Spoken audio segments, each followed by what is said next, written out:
Hello and welcome to your astrological vibrations for Tuesday, November 16th, 2021 by Gaia Blooming.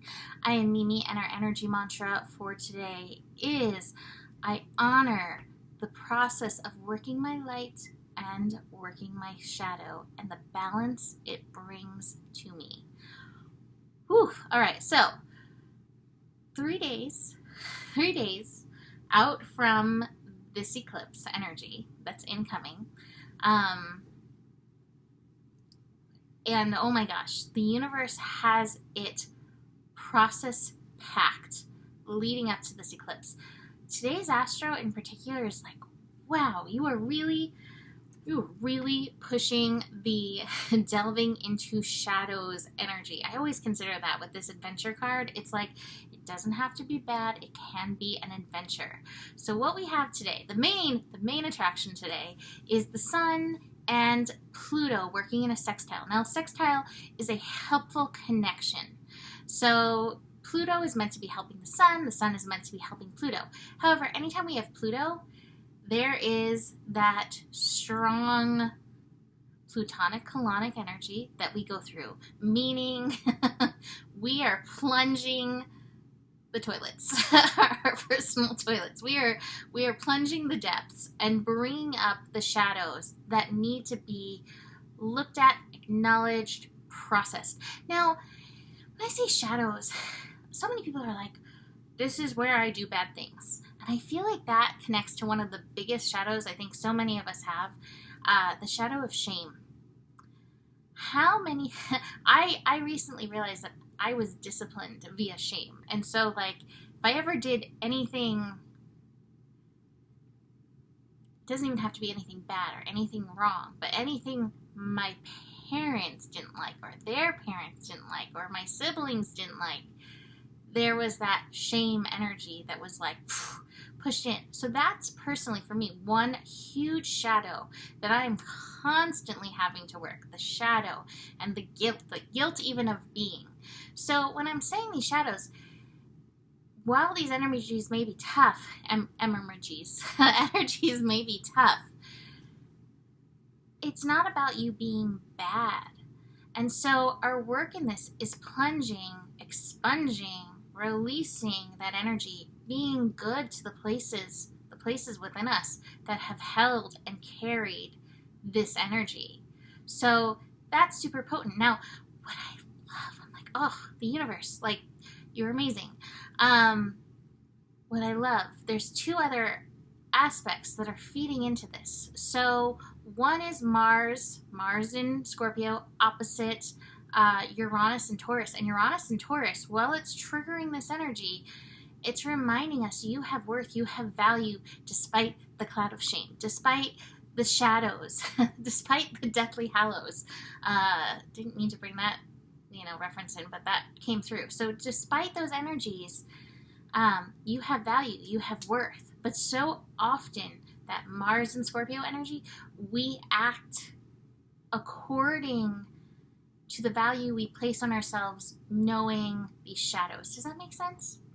It does to me, but hopefully I worded that right. So we have this opposition. We're building into that complete opposition tomorrow, but that opposition between Mars and Uranus, and this may be very triggering, and we may find ourselves very reactive in this energy. So be aware that as you touch in to these places within yourself, that you may feel very reactive. Now the other one, this is the one that's like, wow, there is such a divine plan unfolding.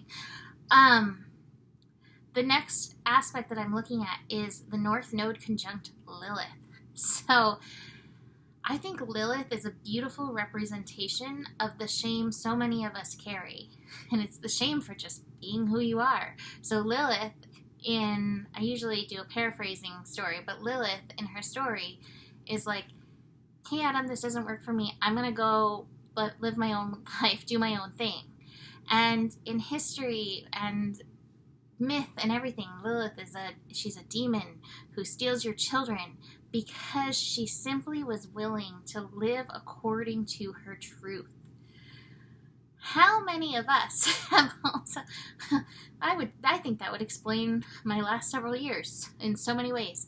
How many of us have that same experience, whether it's family, whether it's friends, co-workers, that by you living your truth, you have somehow brought shame upon yourself from others.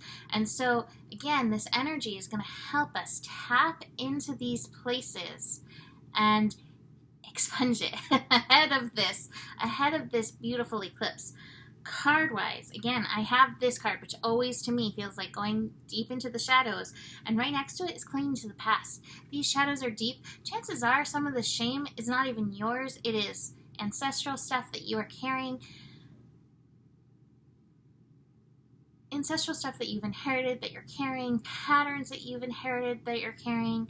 And I want to mention, like, shame is just one explanation of this. There's so many layers of this. There is the shame, there is victim energy that we can glomp onto. I don't know, words are failing me right now, but you know what these things are that keep you from fully shining and showing up in your divine light. And again, if you dive into these things, you will find there's so many layers to this to be working through. So today's day, like, be still, get quiet, be still, and work through it. And I love this card because these golden tears, as you are feeling your way through this, you will ultimately be liberating yourself from an energy that has probably caused much compromise in your life. So it's very powerful. The eclipse energy incoming is just adding to it, but the astro is so supporting this deeper work. Speaking of reactivity, we also have the moon in Aries feeding in. The moon in Aries will be connecting with Eris and working these energies as well at this time. Eris, goddess of discord. Now again, so often we can find this discord within us, and I feel like the biggest contributing factor to the discord is that our soul, it's like, here I am, I know who you are, I know the path that you're meant to take, and meanwhile, you know, like, oh, but I'm told by society I'm supposed to do this, and I'm told by my family that I'm supposed to do this, and I'm told by my church that I'm supposed to do this, and hey, my astrologer said this, right? It can be anyone, it can be anywhere that energy, those shoulds feed in. The discord comes when we are not aligned with our soul, when we are not aligned with our personal soul authority and truth. So if you feel discord in these energies, where are you not aligning with your highest values? And that feeds into this incoming eclipse. So be aware of that. That moon in Aries, it's definitely going to pack a little punch into this. What's nice is that after this, like, we kind of go into a void moon space until the moon shifts into Taurus. Let's see, 6:18 p.m. So the void moon probably will feel nice and maybe a good space for lots of processing to happen from this place. I do want to point out that the last card I have is the slowing down card in reverse. I don't think this process is going to be like, like, I think it's going to be like moving through like a storm, and hopefully you will feel cleansed afterwards.